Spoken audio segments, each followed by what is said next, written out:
Hey everyone, this is Jan and today I'm here with Ed from La Perfection, a YouTube channel that you should check out. But today we're going to talk about...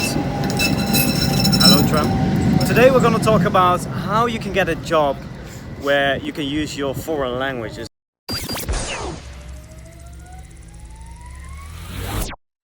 Now a little bit about Ed. Ed is has always worked as a salesman, right? Correct. And you've used what?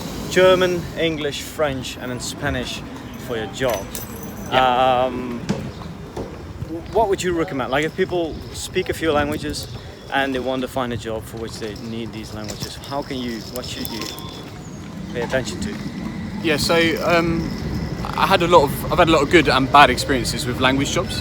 So as Jan said, I've worked as always in sales, predominantly always in sales with French, German, Spanish, and English clients. Yeah.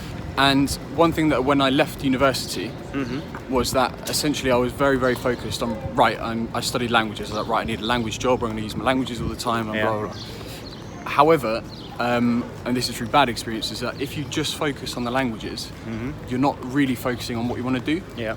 So, I mean, you could be a receptionist, an admin assistant. Yeah. There are all sorts of things you can do with languages, but it might not be the right thing for you. Yeah. So I'd say in the very beginning, the first piece of advice would be actually think about what it is you want to do, and how you want to, like be it sales, marketing, consultant, whatever it is, and then work out how to apply languages to them. So then a language is rather an extra than the main thing that you are doing. Like if you study Spanish, you become a translator, and Spanish is the main thing that you do, right? Yeah. Your specialty. Yeah. But you use it more as a tool to sell, actually, in this case then. Exactly, yeah. It's a job whereby in all of the jobs it's where they employ you because you have another set of skills, so for example sales skills. Yeah. But then the fact that you speak languages. Yeah, I think that's very important to mention. Many people say, that if you speak many languages, you can also always get a good job.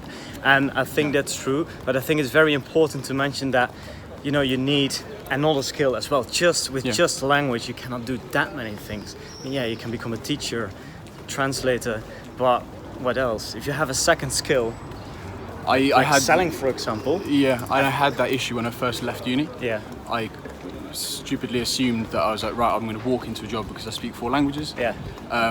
Which wasn't really the case, because they'd say, fantastic. Yeah.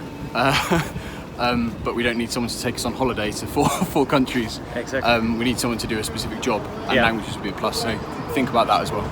Let's change position. It's stabilizer becoming a little bit heavy. So what else do you think is important?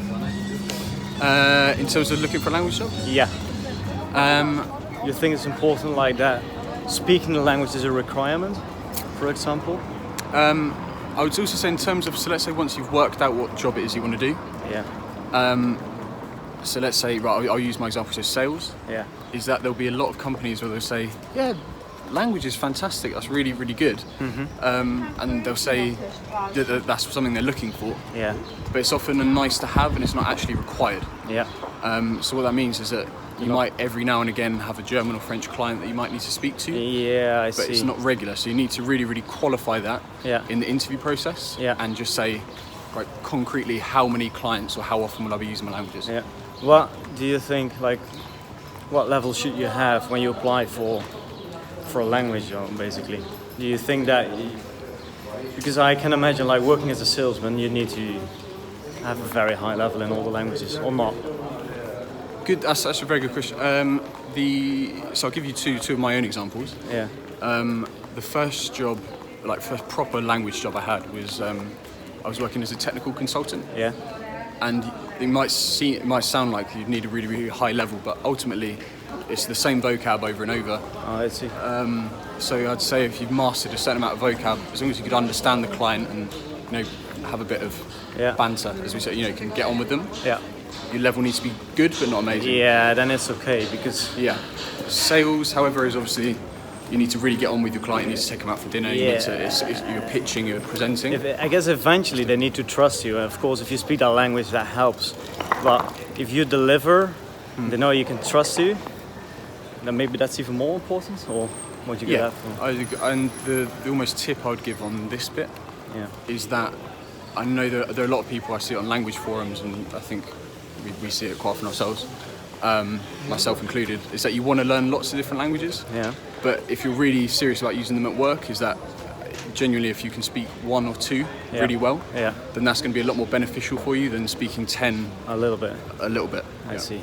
Okay, and then the third tip had to do something with moving abroad, if I remember that from the video on your channel. Yeah, so the almost, how to say, surefire way to be able to use your languages, and in the way that I particularly like to use them, which is, you know, being immersed in the country, is to move abroad. So when I was looking for sales jobs, particularly in the UK, and this would apply to America, Australia, this could apply to a lot of places, is that they're often a nice to have and not requirement. Whereas now that I live and work in Spain, my colleagues, clients and friends are all French. So that's my day-to-day, I speak in French. And then also my English is a massive plus, because I'm the English guy in the office. I see. And then I get to use the other languages with my clients. So if you can't find a good job in your own country, then move abroad, and by default you're gonna have a need. You need to use other language that you speak in that country, on top of the other languages, right? Okay. Well, thank you very much, Ed, for joining me here in Bratislava and in this video, of course. Now, if you want to learn more about what Ed does, he has a YouTube channel also about language learning, very entertaining, very cool videos. Check it out, La Perfection. Just search it here on YouTube and have fun.